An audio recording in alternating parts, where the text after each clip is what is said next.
অসমের বিভিন্ন প্রান্তে পালন করা হচ্ছে শিবরাত্রি। উত্তর গুয়াহাটি মণিকর্ণেশ্বর দেবালয়ে পালন করা হচ্ছে মহাশিবরাত্রি।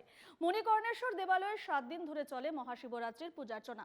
শিবরাত্রির সঙ্গে সঙ্গতি রেখে আয়োজন করা হয় লক্ষ্মীনারায়ণ মহাযজ্ঞের। সম্পূর্ণ বৈদিক পরম্পরায় আয়োজিত লক্ষ্মীনারায়ণ মহাযজ্ঞের জন্য বারাণসী থেকে আনা হয়েছে 36 জন পুরোহিত। 9টি কুণ্ডে 3,50,000 আহুতিতে লক্ষ্মীনারায়ণ মহাযজ্ঞের দ্বারা বিশ্ব শান্তি, মানব কল্যাণ কামনা করা হচ্ছে।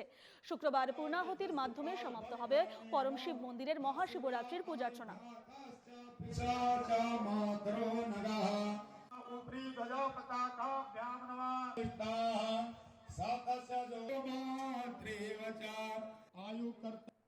মহাশিবরাত্রি উপলক্ষে চারদিকে চলছে দেবাদিদেব মহাদেবের আরাধনা। দুধ, ফুল, ধূপ, দীপ নৈবেদ্য দিয়ে চলছে পূজার্চনা।